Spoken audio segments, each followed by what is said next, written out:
सुर को सफेद रंगत इस पर इसकी नीली आंखें पर साया फगन घनी पलके जो आंखें बड़ी करने पर ऐसी थी जैसे रक्स कर रही हो। बारीक गुलाबी होंठ किसी का भी ईमान डगमगा सकती थी और शायद वो खुद भी कुछ कर जाता अगर वो बेहोश ना होती तो। वो जब से लौटा था जनवरी के सर्द मौसम में खुले आसमान तले बैठे इसी को सोचे जा रहा था। इसकी जिंदगी में बहुत सी लड़कियां आई थी लेकिन वो कभी इतना बेताब कभी नहीं हुआ था। बहुत बुरी बात है जनाब, तुम्हें कोई हक नहीं इस तरह बलाज शाह के ख्यालों में बिना इजाजत आने का। इसकी सजा तो तुम्हें मिलकर रहेगी। वो ख्यालों में इतना गुमता कि इसे अपने फोन के बजने का एहसास ही नहीं हुआ जो कब से बज बज कर खुद ही बंद हो गया। सर पीछे से फरजात ने से आवाज दी। वो पिछले एक घंटे से बलाज को कॉल कर रहा था लेकिन इसके कॉल न उठाने पर मुझे ने इसे यहाँ आना पड़ा। बलाज ने मुड़कर से सर निगाहों से घूरा। आई एम सॉरी सर, लेकिन आपने कहा था मैम के बारे में आपको एक घंटे में सारी इन्फॉर्मेशन दूं। इसने जल्दी से कहा तो वो मुबादा उठकर इसे ही ना लगा दे। बलाज शाह के होंठों पर एक पुरस्कार सी मुस्कुराहट बिखर गई। अच्छा मेरे यार, चलो बताओ क्या क्या पता चला। वह कदम ब कदम चलता इसके पास है। दोस्ताना अंदाज में इसके कंधे पर बाजू फैला दिया। इसे ऐसे ही था पल में बेस्ट बीस्ट और पल में दोस्त। फिर जैसे जैसे फरजाद इसे बताता कि इसकी आंखों की चमक में इजाफा होता गया। ए लड़की, रात की खुशी अभी तक कमरे से निकली क्यों नहीं? क्यों नहीं? कहाँ मर गई हो? कामचोर हडर आम लड़की, मुफ्त की रोटियां तोड़ना, बस कोई काम मत करना। मनहूस मारी तायमी की काटदार आवाज पूरे मोहल्ले में गूंज रही थी क्योंकि वह एक छोटा सा मोहल्ला था जहाँ सारे का एक दूसरे से मिले हुए थे। अकीदत जो अभी मुश्किल मुश्किल से 2 घंटे पहले सोई थी क्योंकि पूरी रात पापा की तबीयत खराब थी। तायमी के बात पर मुश्किल अपनी आंखें मसलती उठी। गुस्सा तो इसे बहुत था लेकिन मजबूर थी अपने बूढ़े बाप को कहाँ लेकर जाती। जे तायमी वो दरवाजा खोलकर इनके सामने आई। सूझी आंखें नींद की कमी और रोने की वजह से सुर्ख हो रही थी लेकिन काश किसी को एहसास होता। किचन का काम तुम्हारी माँ कर करेगी। सुबह के 7 बज रहे हैं और तुम बिस्तर पड़ी नींद के मजे ले रही हो। भाई अम्मी ने अपनी जबान के जोहर दिखाया तो इसने बमुश्किल खुद पर जब्त किया। सामने खड़ी शक्ल क्या देख रही हो? दफा हो जाओ या आकर नाश्ता बनाओ, उन्होंने हकीमा लहजे में इख्तियार किया। वो कल भी इस कंपनी में जाने वाली थी मगर घर के काम की वजह से जा ना सकी। लेकिन आज इसका वहां जाना का इरादा था ताकि वो इस आदमी का कर्जा भी उतार सके, अपने बाप के लिए कुछ पैसे कमा सके। जल्दी से किचन में चलेगी क्योंकि वो जानती थी बिना काम किए इसका यहाँ से निकल पाना नामुमकिन था। नफरत करती हूँ मैं तुमसे, नफरत। तुम्हारी वजह से आज मेरे भाई ने मुझे सबके सामने डांटा। तुम्हें माफ नहीं करूंगी मैं, सलार खानजादा कभी भी तुम्हें माफ नहीं करूंगी। जजा ने उसे अपने कमरे का अशर बिगाड़ चुकी थी। पूरी रात इसकी आंखों पर कटी थी। कोई नहीं जानता था इस लड़की ने क्या कुछ बर्दाश्त किया था। दूसरी तरफ सलार अपने कमरे के टेरेस पर ठंड में बैठा पूरी रात सिगरेट फूंकता रहा। इसने कभी नहीं चाहा था कि वो इसे नफरत करे लेकिन हालात ऐसे बन गए थे कि इसे सब करना पड़ा और आज तक वो इसकी नफरत बर्दाश्त कर रहा था। आंखें सबसे लाल हो रही थी। उस पर झुका इसके चेहरे को बहुत अजीब नजरों से देख रहा था। वो ऐसे ऐसे इसके करीब इसके लब रखने लगा। वो अचानक चीख मारते हुए उठी। पसीने से इसका चेहरा शराबूर था। इसके साथ सोई फरवा बेगम घबरा कर उठी। इसकी हालत देखकर इसे सीने से लगा लिया। क्या हुआ आयत, बेटा ठीक हो? उन्होंने परेशानी से पूछा। वो हड़बड़ाई। अम्मी वो मेरे पास आ रहा है। वो घबराए हुए इसके सीने में छुपने की कोशिश करने लगी। कोई नहीं है आयत बेटा, कोई नहीं है, बस घबराओ नहीं, मैं हूं ना बेटा। कोई बुरा ख्वाब देखा होगा तुमने, भूल जाओ। इसे सीने से लगाए बहलाने लगी। थोड़ी देर बाद वो इनके सीने से लगी नींद की वादियों में उतर गई। फरवा बेगम भी इसके बालों में हाथ फेरती हुई सोने की कोशिश करने लगी। उन्होंने आयत, सलार और अर्श को अपने बच्चों से कम प्यार नहीं किया था। उन्होंने कभी इनके बीच फर्क नहीं रखा। आज भी आयत की तबीयत की वजह से उन्होंने आयत को अपने साथ सुलाया था। किसी के बाजू पकड़ के खींचने पर आदम की आंख खुली तो शफा आंखें बंद के इसके बाजू पकड़े से खींच रही थी और खुद पिछली 2 रातों की तरह आड़ी तिरछी लेटी थी। आदम का ज्यादा जो पहले तो समझ नहीं पाया वैसा क्यों करे लेकिन अचानक दिमाग में क्लिक हुआ कि इसके होंठों पर हल्की मुस्कुराहट आ गई। वो उठा और सोई हुई मन्नत को उठाकर लाकर बेड में बीच में लिटा दिया और खुद बेड क्राउन से टेक लगाकर बैठ गया। उसे देखना चाहता था कि वो क्या करती क्या है। शफा ने दोबारा बिस्तर टटोला। मन्नत को पाकर इसकी कमर में हाथ डालकर अपने पास के नींद में ही अपने सीने पर लटा के इसके ऊपर हाथ रख गई। आदम खाजादों को इस छोटी लड़की की ये आदत नहीं पसंद है कि इसका पत्थर दिल बहुत जोर से धड़का। इसने घड़ी पर टाइम देखा तो रात के 6 बज रहे थे। वो नमाज की नियत से दोबारा उठ गया। सुबह नाश्ते के टेबल पर बैठे थे सब। गुजरी रात के बनिस्बत अब नॉर्मल नजर आ रहे थे। शिफा सजदा बेगम के साथ मिलकर नाश्ता कर लो आकर इनके साथ बैठ गई थी। भाभी कल आपसे मैंने बात की थी, आपने बताया आदम को? सजदा बेगम ने आदम को देखते फरवा बेगम से पूछा। नहीं सजदा, कल इतना कुछ हो गया, टाइम ही नहीं मिला बात करने का, तुम बता दो इसे। फरवा बेगम मन्नत को फीडर बुलाते हुए बोली। तब तक जजा अपना नाश्ता मुकम्मल करते सबको अल्लाह करती यूनी के लिए निकल गई। आदम सवालिया नजरों से सजदा बेगम को देखने लगा। बाकी सब खामोशी से अपना नाश्ता करने लगे। शिफा भी कल के मुनासिब निस्बत आज कंफर्टेबल होकर बैठी थी। इतना तो वो इन दोनों में अच्छे से जान गई थी कि खानजादा हाउस के मर्दों में औरतों का एहतराम बहुत है। आदम रहमान भाई ने अरमान के लिए जजा के रिश्ते की बात की है और वो आज शाम इस हवाले से आना भी चाह रहे हैं। तुम क्या कहते हो इस बारे में? अरमान को तो तुम जानते हो। सजदा बेगम ने कहती ही आदम को सवालिया नजरों से देखा। काश कोई इस वक्त सलार की तरफ देख लेता तो इस बात को करने के बारे में सोच भी नहीं, मगर इस वक्त सब भी सलार और आदम की तरफ मतवज्जा थे। ठीक है अरमान, अच्छा लड़का है, आप अम्मी से पूछ के बुला लीजिएगा, बाकी बाद में देख लेंगे। और वो जूस का आखिरी घूंट लेकर मन्नत के माथे पर बोसा देता उठ गया। सलार को लगा किसी ने पिघला हुआ शीशा इसके कानों में ढेल दिया। उसका चेहरा खतरनाक हद तक लाल हो गया। अर्श की नजर इस पर पड़ी तो हैरत इसको देखने लगा जो हाथों की मुठ्ठियां बीचे सब की आखिरी मराहिल पर था। अर्श ने परेशानी से कंधे पर हाथ रखा तो सलार ने चौंक कर इसे देखा। अर्श की हैरत और परेशानी से खुली आंखें देखकर उसने पल में खुद को संभाल लिया। चलो लेट हो रहे हैं हम। सलार उठता सबको गुलाफिस कहता निकल गया। अर्श भी परेशान से इसके पीछे निकला, लेकिन तब तक सलार अपनी गाड़ी लेकर निकल चुका था, वो भी ऑफिस के लिए। सर एक लड़की आई है, वो कह रही है आपने बुलाया है जॉब के लिए। वो लैपटॉप में झुका अपना काम कर रहा था। इसकी सेक्रेटरी ने आकर इसे इन्फॉर्म किया, ओके आप इन्हें मेरे ऑफिस में भेज दें। अर्श ने कुछ सोचकर का सेक्रेटरी सानी लाकर चला गया। वो सलार की वजह से परेशान था। इसकी सुबह की हालत इसे बार बार परेशान करी थी और वो ऑफिस में नहीं आया था। पूछने पर बताया कि वो दोस्तों के साथ है, लेकिन वो जानता था जरूर कोई बात है जो वो नहीं जानता था। थोड़ी देर बाद दरवाजे पर दस्तक हुई। अर्श के इजाजत देने पर वो आहिस्ता आहिस्ता कदम उठाती अंदर दाखिल हुई। वो परेशान से सामने बैठा लैपटॉप पर काम कर रहा था। इसकी तरफ देखने की जहमत नहीं की। बैठिए आप। अर्श ने बिना देखे से चेयर की तरफ इशारा किया। वो खामोशी से एक चेयर पर बैठ गई। 5 मिनट तक वो कुछ नहीं बोला और कीरत कंफ्यूज से अपने हाथ में मौजूद फाइल को सख्ती से पकड़े बार बार अपना हिजाब ठीक करने लगी। जी मिस अपनी फाइल दीजिए। 5 मिनट बाद वो लैपटॉप बंद करता पूरी तरह इसकी तरफ मतवज्जो हुआ। आज भी वो ब्लैक कबाय में हिजाब की इसके सामने थी। कुछ पल को इन खूबसूरत आंखों में मस्मराइज हुआ। फौरन ही खुद को संभाल लिया। अकीदत ने अपना फाइल इसकी तरफ बढ़ाई। वो जानती थी इसकी तालीम कम है, लेकिन वो इसे पहले ये बात बता चुकी थी। फिर भी इसने अकीदत को अगर बुलाया था तो जरूर इसे जॉब मिल जाती, लेकिन इस अपने दिल में अल्लाह का बिट जारी रखा। तो मिस अकीदत क्वालिफिकेशन आपकी कम है, बट ग्रेड तो आपका बहुत अच्छा है। आपने आईटी का कोर्स भी किया हुआ है। हमारी कंपनी में एक सेक्रेटरी की वैकेंसी है, लेकिन जो कि आप पर्दा करती हैं तो ये जॉब आपके लिए थोड़ी मुश्किल होगी। इसने बोलकर एक नजर अकीदत को देखा, जिसकी आंखों की जलती जो बुझ गई थी। लेकिन हमारी लेडीज वर्कर कि इंचार्ज के लिए भी हमें एक असिस्टेंट की जरूरत है। मुझे उम्मीद है कि आप इस जॉब को पूरी ईमानदारी से निभाएंगी। अर्श की दूसरी बात ने इसकी आंखों में चमक बढ़ा दी। थैंक यू सर, मैं पूरी तवज्जो और दिल से अपना काम करूंगी। इससे तशक्कुर से कहा, आप बाहर जाकर मेरी सेक्रेटरी से मिल लीजिएगा, वो आपको काम और सैलरी सब समझा देंगे। अर्श से कहता दोबारा अपने लैपटॉप पर झुक गया। कि इसका शुक्रिया अदा करती बाहर चली गई। वो मेहमानों की वजह से जल्दी घर आ गया था। आदम जब कमरे में दाखिल हुआ तो बेड के नीचे काउच पर खिलौने बिखरे मन्नत के साथ खेलने में मसरूफ थी। गुलाबी रंग के कॉटन के सूट में खुले बालों के साथ वो गुलाबी गुड़िया लग रही थी। चेहरे पर जख्मों के निशान अब भी थे, मगर हल्के हो गए थे।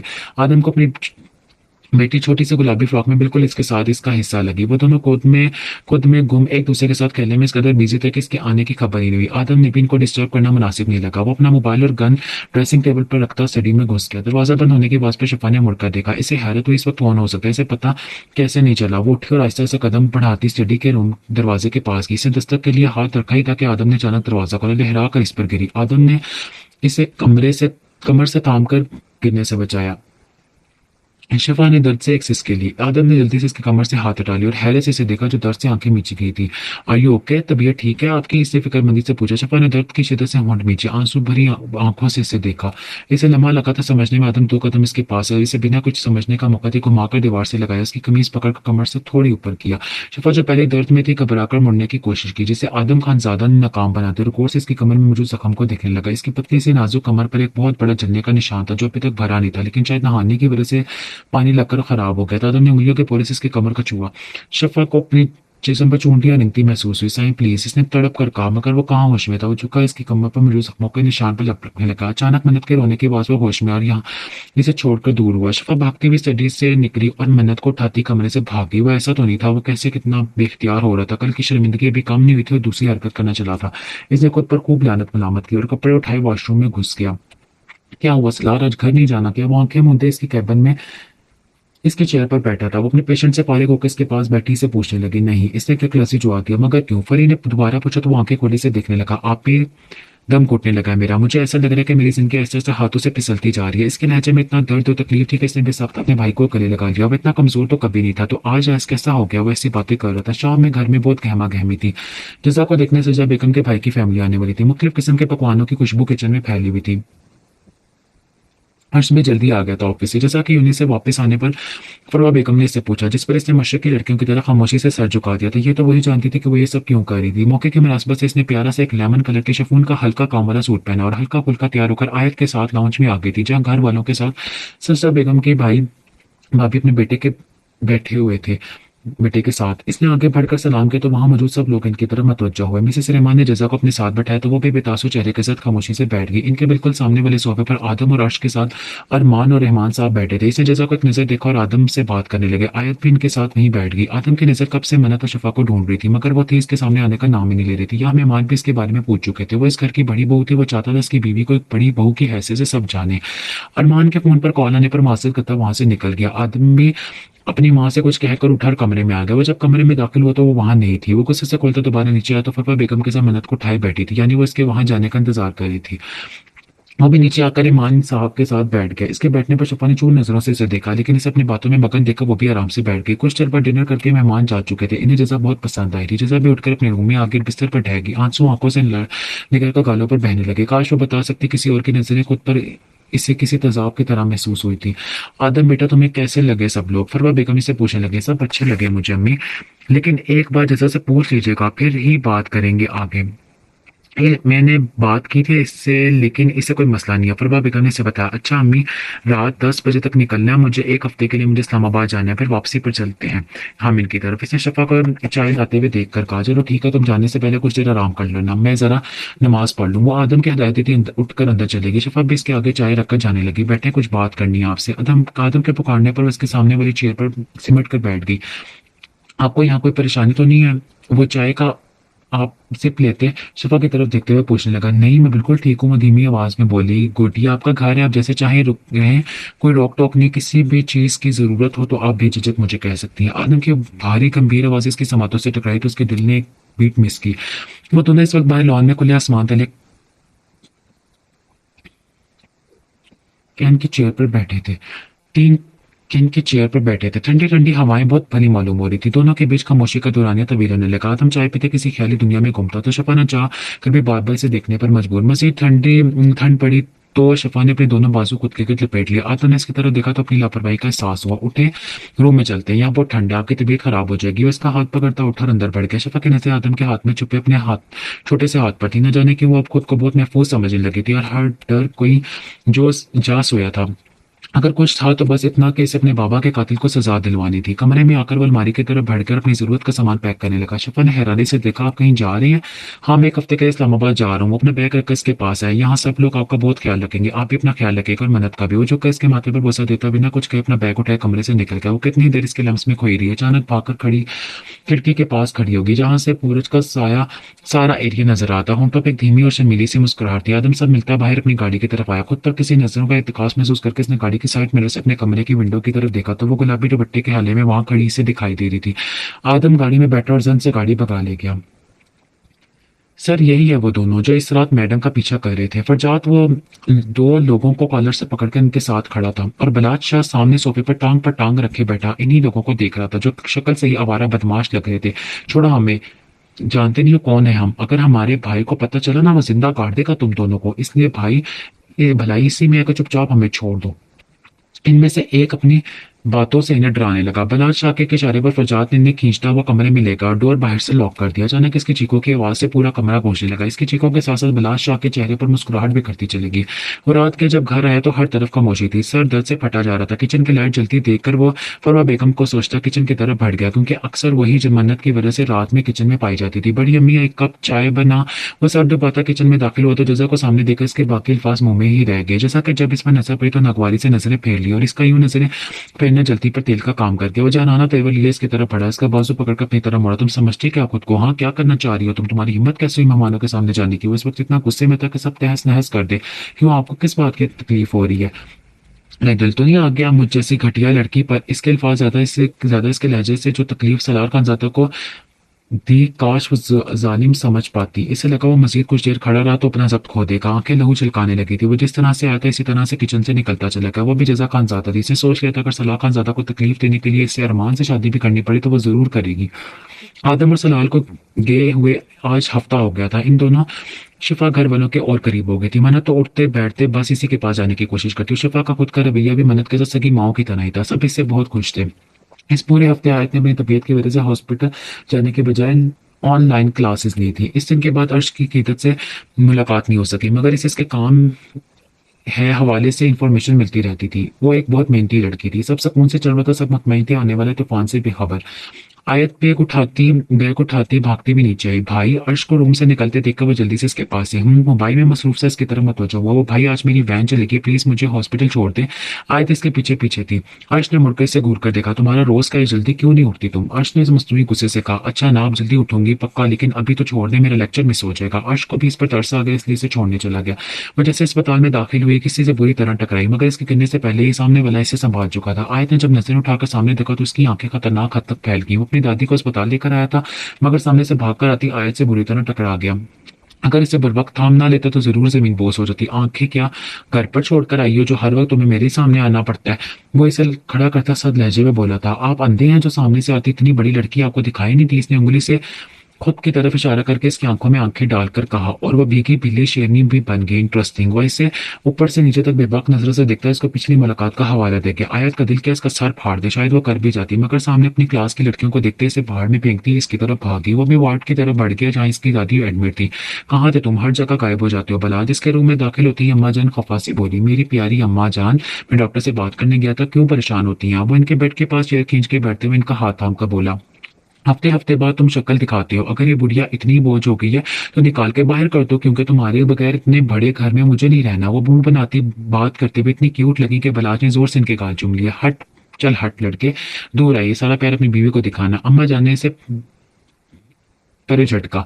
हाय, सोच रहा हूँ एक अदद बीवी का इजाफा कर ही लो। वो मुस्कुराते हुए पीछे होकर बैठ गया। अम्मा जान ने बेकीनी से देखा, तुम सच कह रहे हो? इन्होंने यकीन दुहानी चाहिए, नहीं मैं मजाक कर रहा हूँ। इसे संजीदगी से बोलकर पल में इनकी खुशी पर पानी फेर दिया। अम्मा जाने से मुंह फेर कर बैठ गई। इनकी बस एक ख्वाहिश थी कि इनके पोते का घर बस जाए, मगर वो था कि मान ही नहीं रहा था।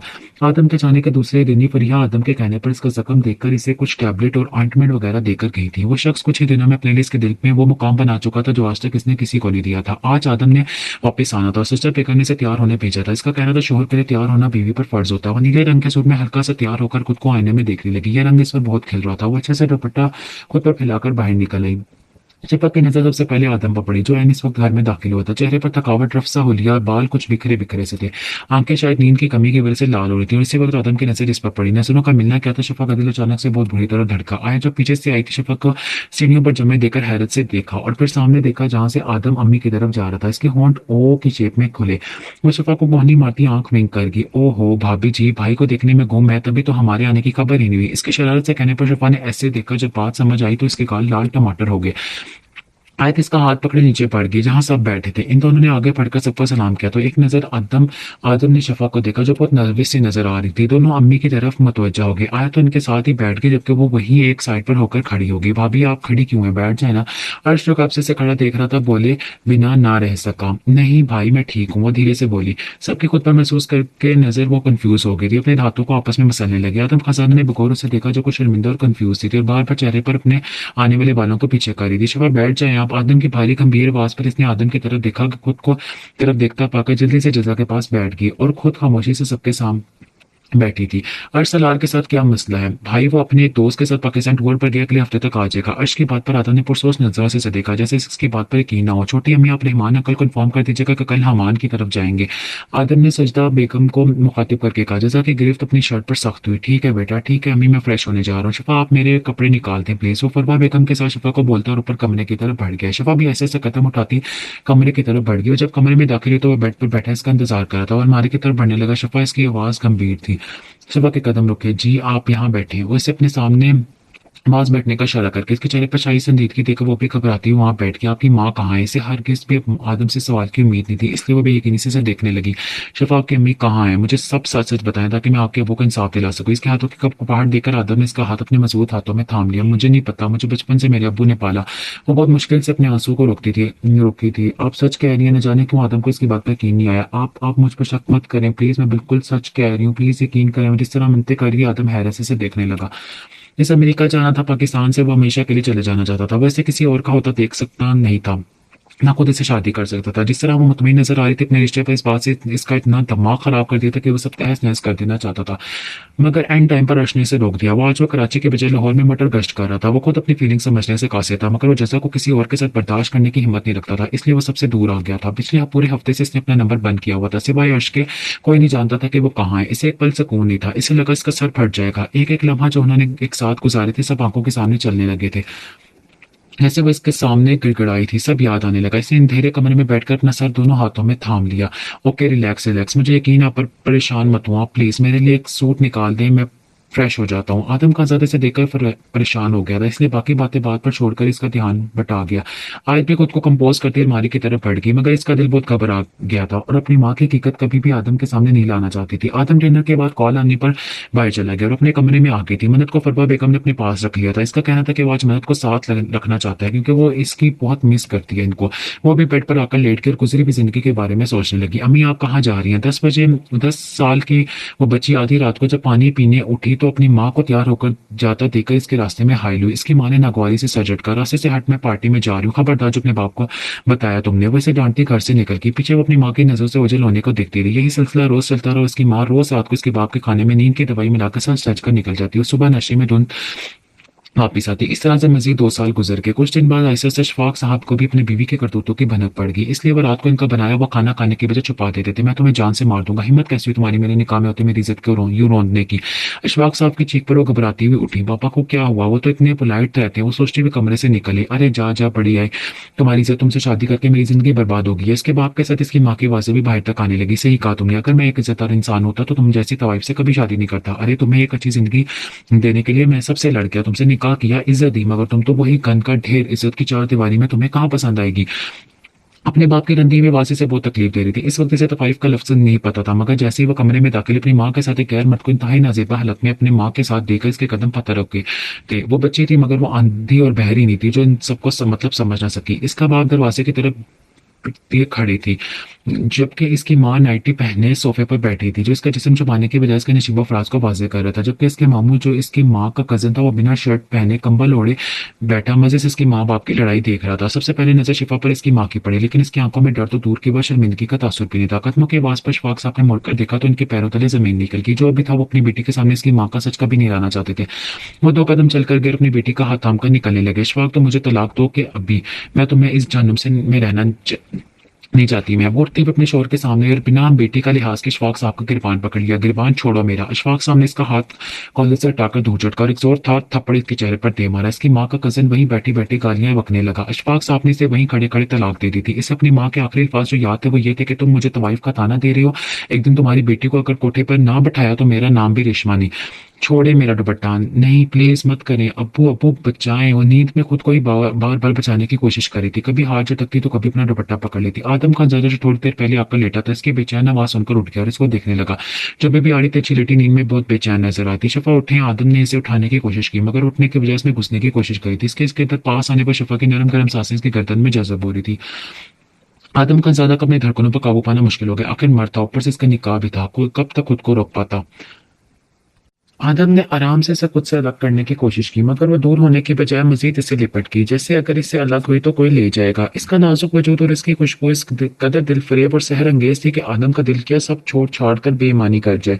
आंखों में खुमार की सुर्खियां गजबनाक थी, मगर वो आदम खान ज्यादा था। इसे सब्र करना और खुद पर काबू पाना आता था। इसकी शख्सियत में एक ठहराव था जो हर किसी को इसका गर्विता कर देता था। आदम ने अब की बार इसे खुद से दूर करने के बजाय अपने सीने में भींच दिया था।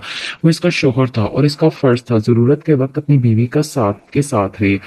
आधी रात को दरवाजा बजने की आवाज पर वो उठी। घड़ी में टाइम देखा तो रात के 3 बज रहे थे। इसने एक नजर दूसरी चारपाई पर सोए अपने बाप पर डाली, जो दवाइयों के जरिए से सो रहे थे। इसके बाप के इलाज का खर्चा कंपनी उठा रही थी। ये इनकी पॉलिसी थी, जिस वर्कर के 6 मंथ कंप्लीट हो जाते इसकी फैमिली का सारा मेडिकल फ्री हो जाता था, मगर वो बहुत ज्यादा जरूरतमंद थी। इस वजह से इसकी कारकर्दगी देखकर इसको ये रिलीफ दी गई थी। इसने दरवाजा खोला तो सामने इसका कजन खड़ा था, सुर्ख आंखों से इसे देख रहा था। जी अहमद भाई। इसने दुपट्टा खुद पर पिलाकर सवालिया नजरों से देखा। मुझे खाना दो।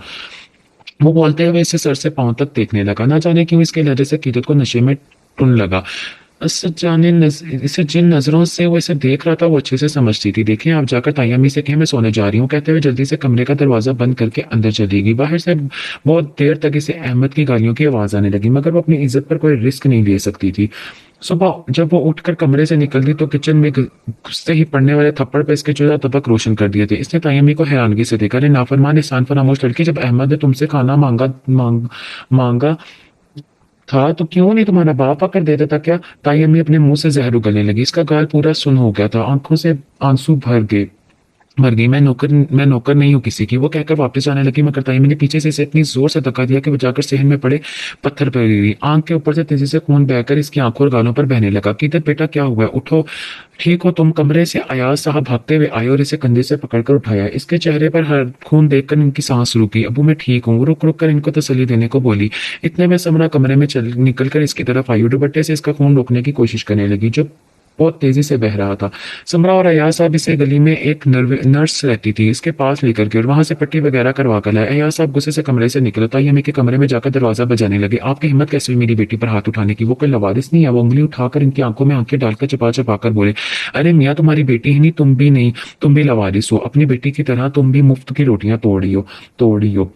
वो भी कहाँ चुप रहने वाली थी। ये मेरा घर है, इस पर मेरा भी इतना ही हिस्सा है जितना भाई साहब का। वो खुलती सांसों से बोले, अरे मियाँ जाओ जाओ, निकलो यहाँ से, सर ना खाओ मेरा। वो इंतहाई बदतमीजी का मुजाहरा करती वापस कमरे में जाकर दरवाजा बंद कर गया। यार साहब गुस्से से खुलते वापस कमरे में गए जहाँ कीदत के साथ समरा बैठी हुई थी। वो दोनों ही बाहर होती सारी बातें सुन चुकी थी। समरा बेचारी अपनी माँ की वजह से शर्मिंदा हो गई और उठकर वहां से चली गई। अब क्या जरूरत थी आपको तायमी से बात करने की? वो यार साहब का हाथ थामते बोली, जिनका चेहरा गुस्से और बेबसी से लाल हो गया था। मेरा बच्चा, मुझे माफ कर दो, मैं जिम्मेदार हूँ तुम्हारी हर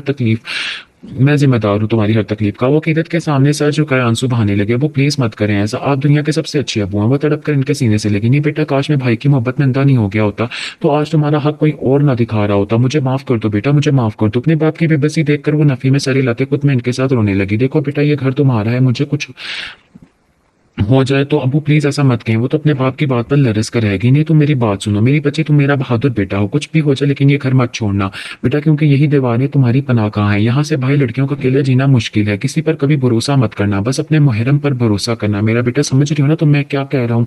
अयाज साहब न जाने क्यों इतने परेशान क्यों हो गए थे। वो इनको पुरसकून करने के लिए इनकी हाँ मिलाती गई। आज सभी मसरूफ थे, घर की लड़कियों को छोड़कर सभी रहमान की तरफ जा रहे थे। अर्श ऑफिस से सीधा वहीं आने वाला था। रहमान साहब के घर में इनका बहुत अच्छा इस्तकबाल हुआ था। सभी बहुत मोहब्बत से पेश आए थे। कुछ को और माहौल में वक्त गुजरने का एहसास ही नहीं हुआ। वो लोग जल्दी शादी करना चाहते थे, लेकिन आदम ने सोचने का वक्त लेकर बात को फिलहाल के लिए टाल दिया था, क्योंकि वह बिना जजा के मुंह से करार से कोई भी फैसला नहीं कर सकता था। रात के वो सब वापस आए थे। जैसा आया तो शफा लॉन्च में बैठी टीवी देखने में मसरूफ थे। इन सबको वापस आते देखकर वो तीनों टीवी बंद करके सीधे होकर बैठ गए। शफा उठकर इन सबके लिए पानी लेकर आई।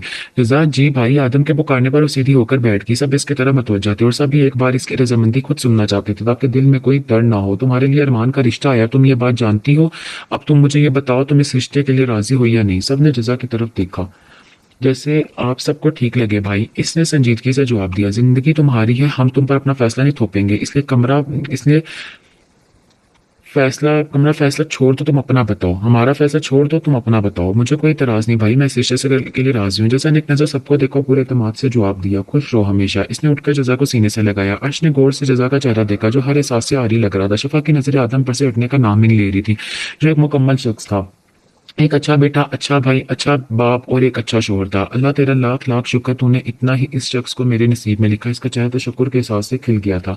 अब वो उठे। सुबह जब इसकी आंख खुली तो दर्द की शिद्दत से इसका सर फट रहा था, लेकिन घड़ी में टाइम देखते वो उठी और जल्दी से फ्रेश होकर आई। मुआवजाती तौर पर सुबह के 9 बजे के बावजूद ताई अम्मी के चीखने की आवाजें नहीं आ रही थी। वह यार साहब के पास आई, इनको आवाजें देने लगी, अब उठे, आपको मेडिसिन लेनी है। इसे दोबारा इनको बाजू पकड़ कर हिलाया, मगर कुछ गलत होने का एहसास इससे शिद्दत से हुआ।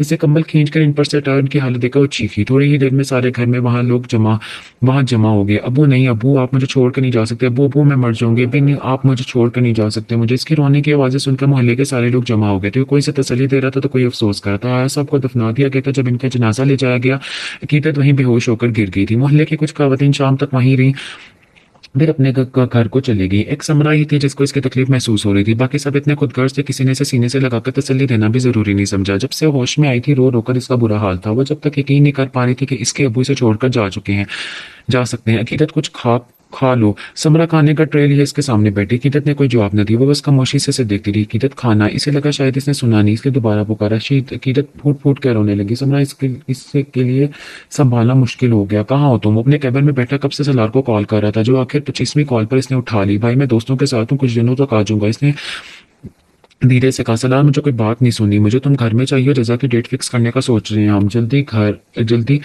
घर आदम इसे सुनाकर फोन बंद कर गया। सर मैं आई कम इन? अल्ताफ दरवाजे पर खड़े पूछने लगा। कम इन सर, ये डिटेल्स हैं इन दोनों की जिनको आपने ढूंढने को कहा था। अल्ताफ ने एक फाइल इसकी तरफ बढ़ाई जिसे इसने थामने के बजाय अल्ताफ को घूर कर देखा। मुझे डिटेल्स नहीं, वो दोनों लॉकअप में चाहिए। कहाँ रखा है बताओ। उठकर जाने लगा। लेकिन सर इन दोनों की डेथ हो चुकी है 5 दिन पहले ही। क्या? आदम ने रुककर हैरत से पूछा। जी सर, इन दोनों को भी बिल्कुल इस तरीके से मारा गया जैसे पिछले 4 लोगों को। पता नहीं कौन है जो इस कदर बेरहमी से लोगों को मार रहा है। अल्ताफ परेशानी से बोला। परेशान तो आदम भी हो गया था। ये पहला केस था जो लाख कोशिशों के बावजूद भी वो हल नहीं कर पा रहा था। लेकिन अब इसने सोच लिया था कि जब तक कि वो इस केस को हल नहीं कर लेगा चैन से नहीं बैठेगा। सर आपने जो एक न्यू लड़की रखी थी वो पिछले 2 दिनों से एब्सेंट थी। जो आज हमने कंपनी की तरफ से इनके दिए के कॉन्टैक्ट नंबर पर रब्ता किया तो पता चला कि इनके फादर की डेथ हो गई है। रशीद साहब ने इसको इन्फॉर्म किया। अर्श को लगा इसने कुछ गलत सुना है। कौन सी लड़की की बात कर रहे हैं आप? इसने एक बात तस्दीक चाहिए। सर मैं इस अकीदत अयाज की बात कर रहा हूँ जो अभी 10 दिन पहले अपॉइंट हुई है। इन्ना लिल्लाहि व इन्ना इलैहि राजिऊन। इसके मुंह से बेसाख्ता निकला। अच्छा रशीद साहब, आप प्लीज किसी लेडी को लेकर जाइएगा और इनकी तरफ सोर्स कर के लिए, और अगर किसी चीज़ की ज़रूरत हो तो मुझे लाजमी बताइएगा। इसकी बात सुनकर रशीद साहब जी सर कह के बाहर चले गए। वो सीधा होकर बैठ गया। पता नहीं क्या हाल हुआ होगा उसका। अपने बाप की दवाइयों के लिए वो कितनी परेशान थी। मैंने अपने बाबा को खोया, मैं इस तकलीफ से गुजर चुका हूँ। अल्लाह तुमने इसे तकलीफ क्यों दी? वो आंखें बन के अल्लाह से हम कलाम हुआ था। इसका दिल कर रहा था वो इसके पास पहुंचे और इसके सारे गम खुद में छुपा ले, मगर वो इसकी इज्जत पर कोई आंच नहीं आने देना चाहता था, ना वो ऐसा कोई हक रखता था। फरजाद बेटा, बिलाज कब तक आएगा? कुछ बताया तुम्हें? ये लड़का ना जाने कब का बताता बताता है, ना आने का बताता है। अम्मा जान फरजाद के साथ अस्पताल चेकअप के लिए आई थी। हानिया भी इनके साथ थी। जी अम्मा जान, वो कह रहे थे 2 दिन तक वापस आएंगे। इनकी एक बहुत जरूरी मीटिंग थी इसलिए इन्हें रुकना पड़ा। आया जो सामने से किसी के साथ बात करती हुई आ रही थी, हानिया और फरजाद को देखकर इनकी तरफ आ गई। अरे आप दोनों कैसे? आप लोग में आयत याद है? इस दिन आप दोनों ने मेरी मदद की थी। सॉरी उस दिन मैं आपको शुक्रिया अदा नहीं कर पाई। बहुत शुक्रिया आप लोगों का। पता नहीं आप लोग नहीं होते तो मेरा क्या होता उस रात। वो हानिया और फरजाद से बोली। अम्मा जान हैरानी से इस प्यारी लड़की को देखने लगी जो बोलते हुए बहुत प्यारी लग रही थी। कोई बात नहीं, इंसान इंसान के काम आता है। हन्या के कहने पर इसने मुस्कुराकर अम्मा जान की तरफ देखा जो इसी गौर से देख रही थी। अस्सलाम वालेकुम। इसने आगे बढ़कर सलाम किया और सवालिया नजरों से हन्या को देखा। ये हमारी दादी हैं और अम्मा जान ये आयत है। इस दिन ये रास्ते में बेहोश हो गई थी तो हम इनको अस्पताल लेकर आए थे। हानिया के कहने पर अम्मा जान ने मुस्कुराकर इसके सर पर हाथ रखा। खुश रहो, आबाद रहो। अम्मा जान ने दिल से इसे दुआ दी। फिर थोड़ी देर बाद वो अपने अपने रास्ते चले गए थे।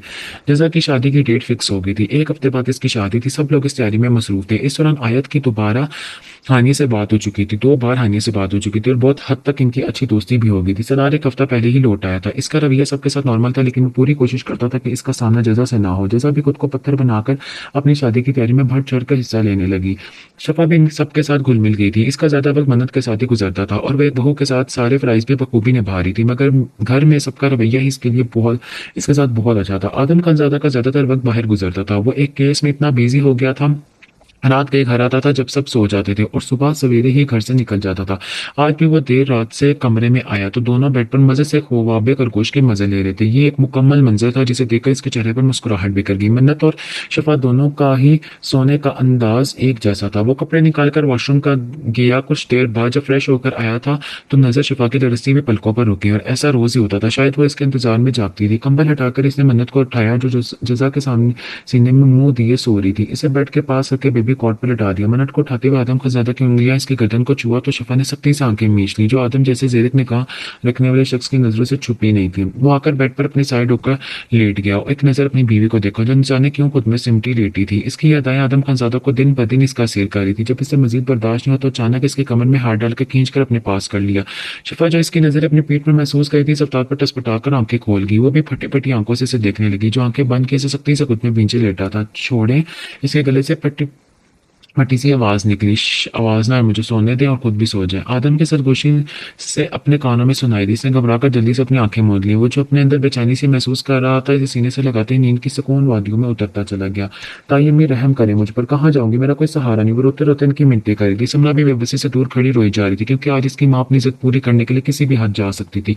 देख लड़की, तुम्हारे बाप को मरे अभी 1 महीना हुआ है। मैं तुम पर हाथ नहीं उठाना चाहती मगर मैं तुम्हें इस घर में रखकर लोगों की बातें नहीं सुन सकती। इस शराफत से यहाँ से निकल जाओ। ताई अम्मी इंतहाई सफाकी से बोली। मगर ये मेरे अब्बू का भी घर है, मैं अकेली कहाँ जाऊंगी। वो इनके पैर पकड़े बिखरे बालों के साथ फर्श पर बैठी थी। तुम्हारा बाप मर गया तो तुम्हारा यहाँ कुछ नहीं है और अगर तुम यहाँ रहना चाहती हो तो एक ही रास्ता है, तुम अहमद से निकाह कर लो ना मेरे घर से दफा हो जाओ।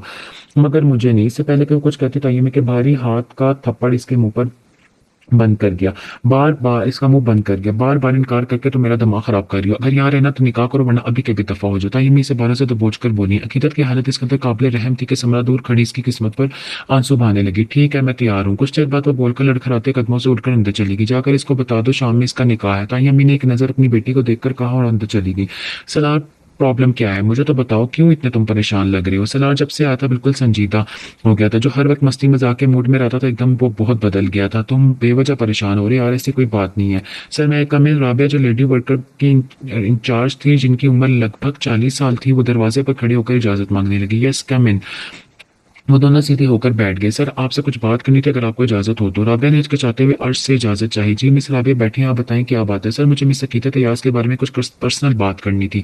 अकीदत के नाम पर इसका दिल जोर से धड़का। वो अपने फादर की डेथ के बाद ऑफिस नहीं आई थी, मगर अर्श के कहने पर राबिया बहुत बार इसे मिलने जा चुकी थी। सलार ने न समझे से अर्श की तरफ देखा, जो बहुत बेचैनी से राबिया के बोलने का इंतजार कर रहा था। सर इनसे कल जब मैं मिलने की तो इनकी हालत बहुत खराब थी। इनकी ताई अम्मी इन पर शादी के लिए दबाव डाल रही है, वो भी अपने आवारा नशी बेटे से। मिस अकीदत के इनकार पर वो इनको घर से निकालने की धमकी दे रही थी। आज मुझे थोड़ी देर पहले इनकी कजन की कॉल आई थी, वो कह रही थी मिस अकीदत ने शादी के लिए हाँ कर दिया और आज शाम 5 बजे इनका निकाह है। अर्श को लगा इसे सुनने में गलती कर दी। वो तो बस इसके गम से निकलने का इंतजार कर रहा था, फिर अपनी फैमिली को लेकर जाता। इसे अपने वजूद में धमाके होते महसूस हुए। सलार ने बहुत गौर से इसके बदलते रंगों को देखा था। वो सिर्फ एक एम्प्लॉय की शादी का सुनकर इतना बेचैन क्यों हो गया था? अर्श की जुबान से इसका साथ देने से इनकार कर दिया। तो मिस राबिया, ये इनका फैमिली मैटर है, हम इसमें क्या कर सकते हैं? सलार के पूछने पर मिस राबिया ने इसकी तरफ देखा। इसकी आंखें नम थी। सलार को याद पड़ता है कि इनको यहाँ काम करते हुए पूरे 8 साल हो गए थे। वो एक बहुत प्रोफेशनल संजीदा खातून थी। इनकी आंखों में आंसू। सलार को कुछ समझ नहीं आया। सर मैं बस इतना चाहती हूँ कि अगर हो सके तो प्लीज आप लोग इसको बेजोड़ रिश्ते में बनने से बचा लें। मैं भी इनकी उम्र की थी जब यही सब कुछ मेरे साथ हुआ था। शादी के बाद 10 साल मैंने तशद्दुद सहा। मेरे दोनों बच्चे भी मेरे साथ बस इससे थे। मैं आपको बता नहीं सकती इंसान खुदकुशी कैसा अमल करने पर मजबूर हो जाता है। इसके बाद मुझे तलाक होगी और मैं आज अपने बच्चों के साथ अकेली जिंदगी गुजार रही हूँ। मैं नहीं चाहती एक और राबिया जन्म ले। हर इंसान स्ट्रांग नहीं होता जो ये सब बर्दाश्त कर जाए। अगर आप लोग थोड़ी मदद करके इनको इस मुश्किल से निकाल सकते हैं तो प्लीज निकालें। वो भराई आवाज में इनसे रिक्वेस्ट करते वहां से निकल गई। मुझे इनसे निकाह करने आदम भाई को कॉल करो। अर्श की बात पर इसने ऐसी नजरों से इसे देखा जैसे कह रहा हो पागल तो नहीं हो गए। अर्श ने इसकी नजरों की परवाह किए बगैर आदम को कॉल मिले। जल्दी से ऑफिस आने का कहा। तुम पागल हो गए हो क्या यार? हम दूसरे तरीके से भी तुम इनकी मदद कर सकते हैं। ना सिर्फ निकाह ही हर मसले का हल नहीं होता। अगर करवाना ही है तो तुम ही क्यों करोगे? इतने अच्छे मर्द तो इस कंपनी में भी हैं। सलार ने इसे गुस्से में कहा, जो बहुत ज्यादा बेचैन नजर आता। बकवास मत करो, किसी और के साथ इसका नाम मत लो। अर्श इससे भी ज्यादा गुस्से से धड़ा। ओके रिलैक्स, पानी पियो। अर्श की हालत देखकर कोई बच्चा भी समझ पा जाता। सलार ने इसे रिलैक्स करने के लिए पानी का गिलास दिया, जो इसने थाम लिया और 3 घंटे में ही पूरा गिलास खत्म कर दिया। 10 मिनट में ही आदम इसके सामने बैठा था। वो तीनों खानजादे इस वक्त सर जोड़े बैठे थे। भाई वो मुझे चाहने चाहिए किसी भी हाल में। अर्श सब बेबसी के इंतहा पर था। ओके चलते हैं मिस राबिया से को हमारे साथ चले। आदम खानजादा इनको बोलता बाहर निकल गया। पीछे वो तीनों भी थे। असर की नमाज के बाद वो लोग वहां पहुंचे थे। एक साथ 3 गाड़ियां रुकी थी।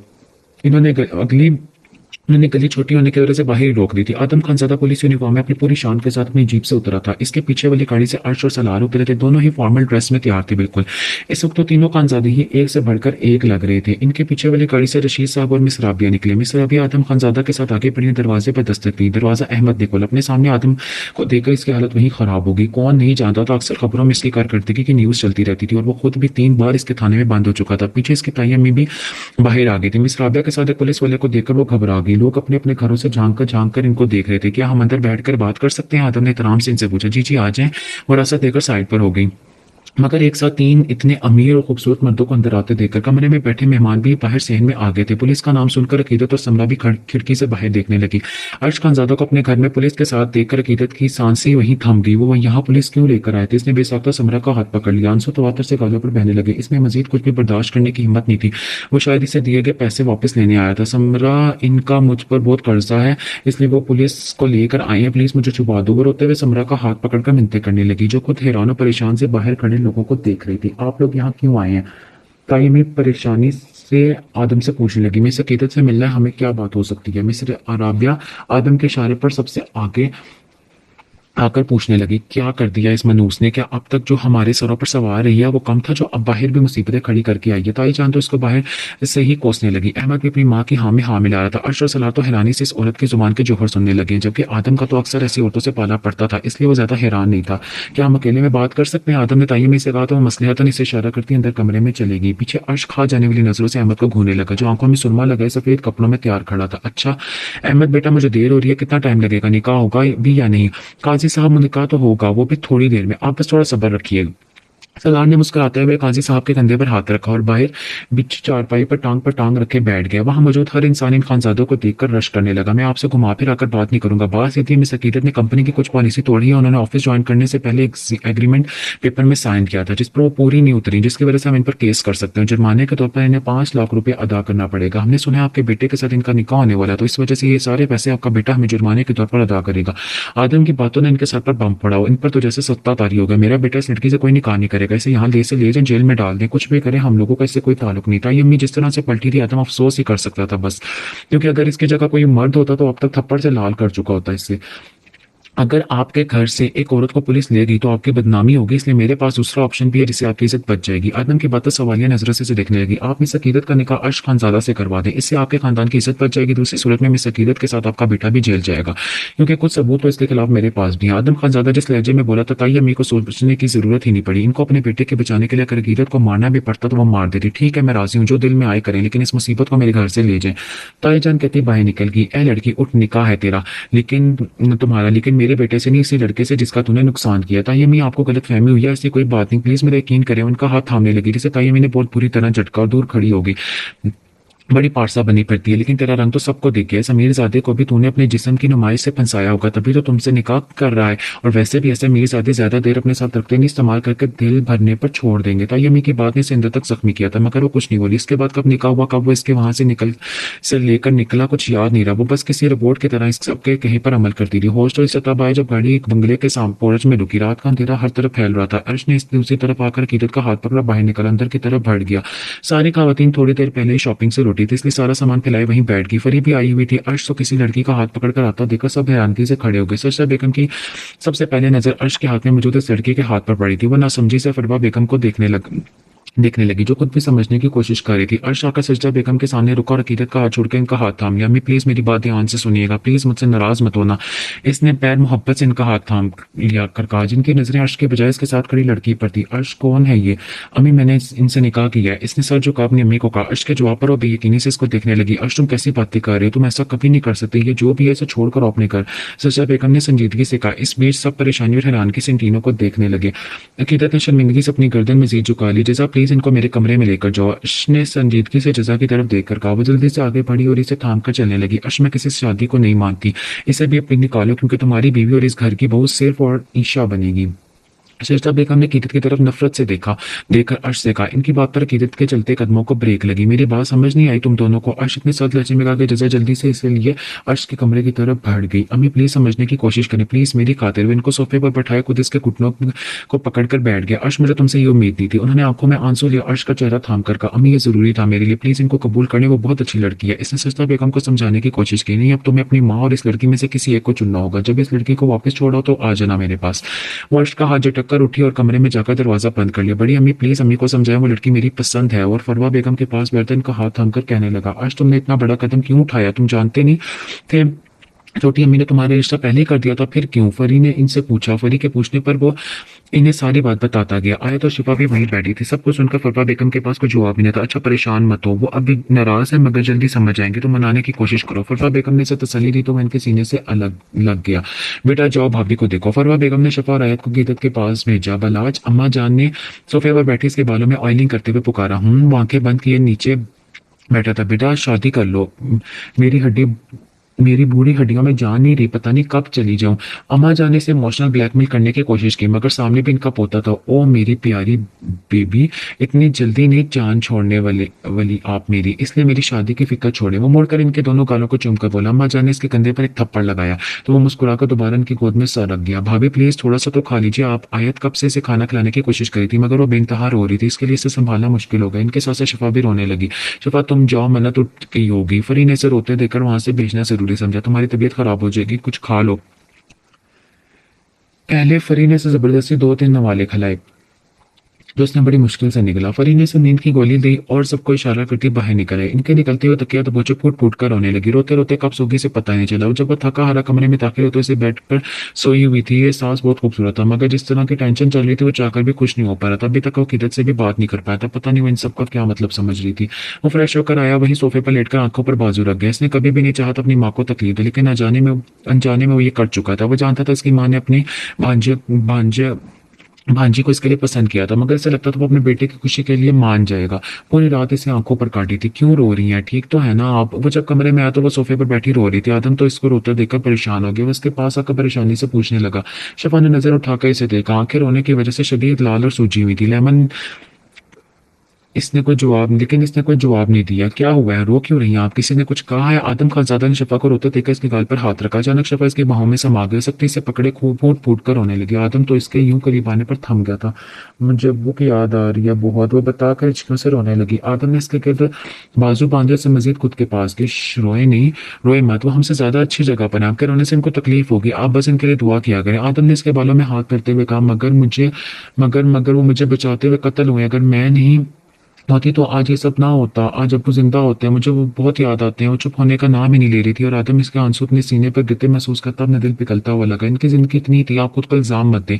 मैं बहुत करीब हूँ आपके मकसद के। बहुत जल्द इन कातलों को इनकी किए सजा दिलवा करूंगा, वादा करता हूँ। इसका सर अपने सीने से लगाया बोला। वो हिचकियों से रोते इसके सीने में सो गई। इसके भारी सांसें महसूस करके आदम ने इसका सर अपने सीने से निकाला। गालों पर मिट्टे मिट्टे आंसुओं के निशान, सुर्ख गाल, घनी मुड़ी पलकें, तो थोड़ी पर पड़ता खाम। वो किसी को भी अपना दीवाना बना सकता था। आदम की नजरें भटकते हुए इसकी गर्दन से होते ब्यूटी बॉर्न पर पड़ी। इसने फौरन अपनी नजरों का जाविया बदला और इसे उठाकर बेड पर लटाया। जब मन्नत पहले तकिया के बीच के लेटी नींद में मगन थी, आदम ने इन दोनों पर कंबल डाला और कमरे से निकल गया। वह नींद में थी जब इसे अपने चेहरे पर एक नागवार सा लम्स महसूस हुआ, मगर वह नींद की इतनी पक्की थी कि करवट बदलकर सो गई। वही लम्स इसे दोबारा अपने गर्दन पर महसूस होने लगा। पिछले 10 मिनट में इसे अपने चेहरे पर कुछ रेंगता हुआ महसूस हुआ, मगर यह एहसास बहुत बढ़ गया था। अचानक इसने झट से आंखें खोली तो खुद पर झुके इंसान को देखकर इसके मुंह से चीख निकलते निकलते रह गई, क्योंकि सामने वाले ने इसके मुंह पर सख्ती से हाथ जमा दिया कि वो फड़फड़ा कर रह गई। तुम्हारी इस खूबसूरती ने मेरी रातों की नींदें उड़ा दी हैं।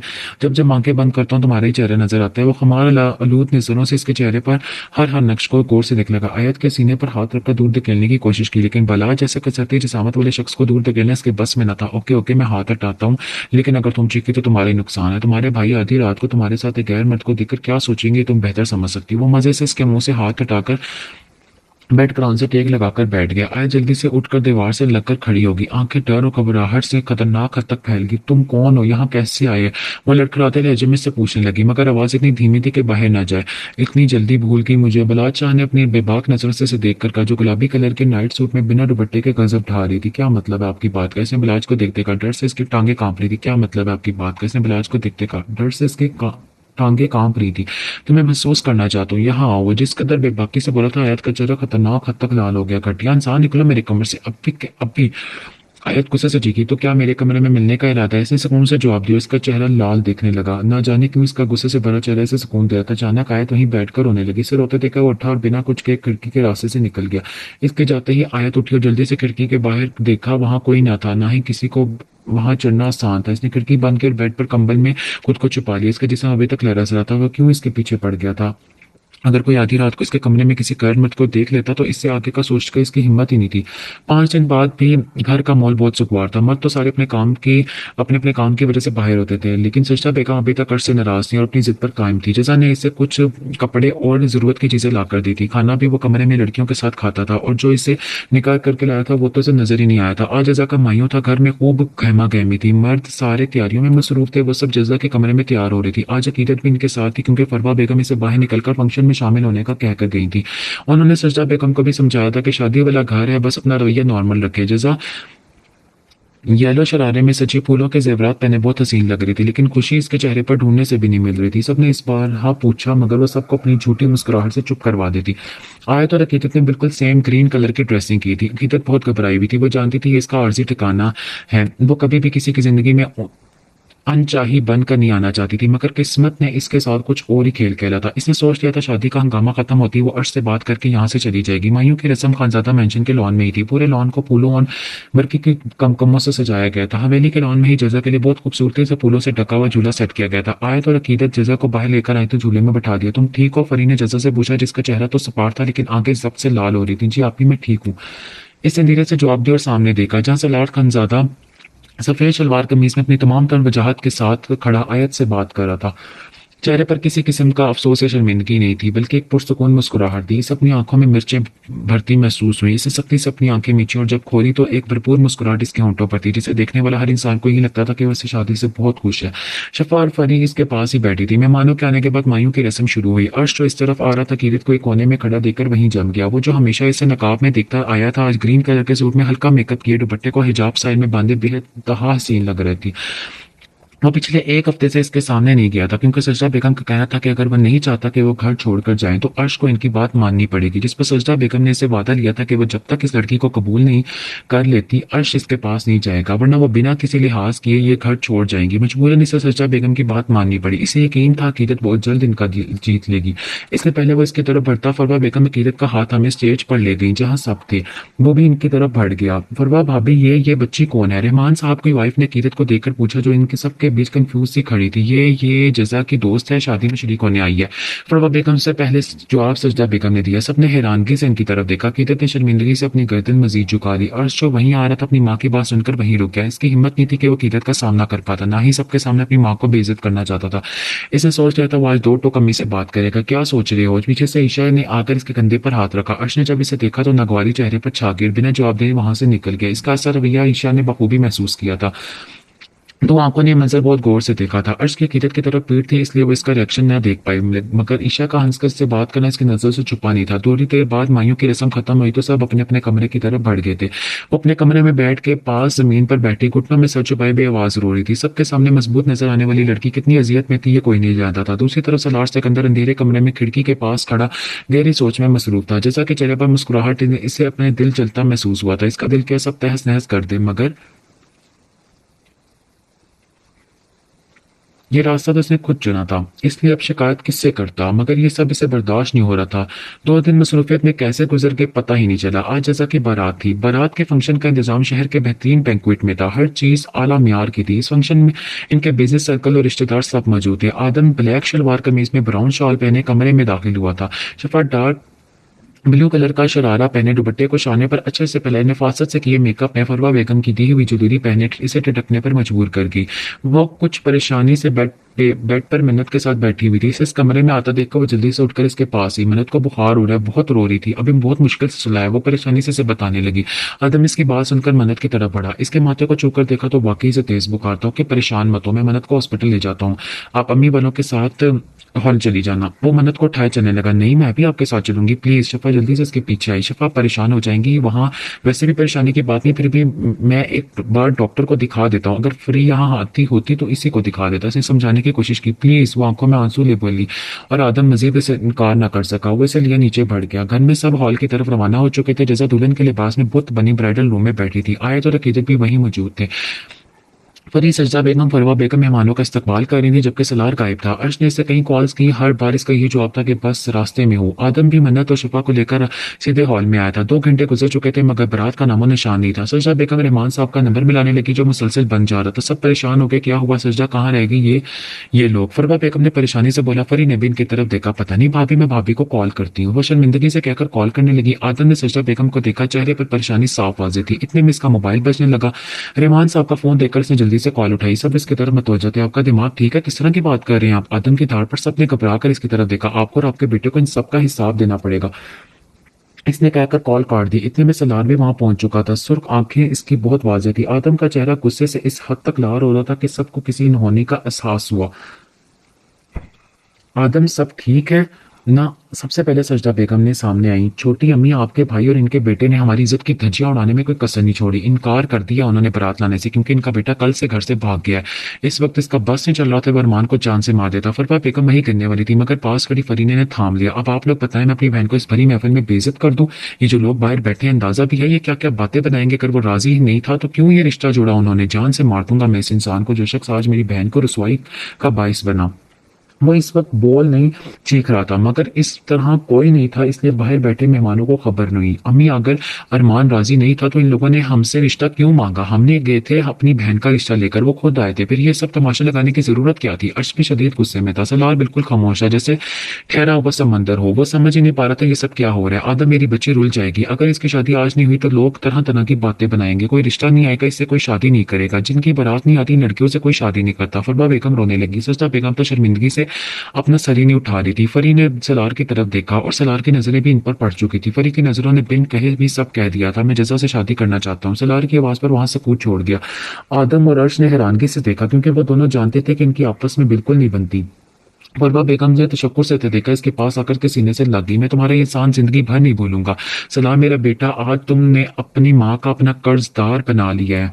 फरवा बेगम सलार के सीने से लगी, बोलने लगी, बड़ी अम्मी प्लीज मत करें यार, मैं कोई एहसान नहीं कर रहा। इसे मुस्कुराकर फरवा बेगम के आंसू पूंछे। आयत, शफा, अकीदत, इन सब ने बेखबर फरी के कहने पर जजा को थामे बाहर लाए, स्टेज पर बैठा दिया। आदम और फरवा बेगम भी इसके साथ सोफे पर बैठ गई। मौलवी साहब ने निकाह पढ़ाना शुरू किया। लड़कियां हैरानगी से दूल्हे की तलाश में नजरें दौड़ाने लगी। जजा बिनते सुहेल खानजादा, आपका निकाह सलार खानजादा वल्द राहील खानजादा के साथ सिक्का राजुल वक्त हक में है 50 लाख रुपए तय पाया। क्या आपको ये निकाह कबूल है?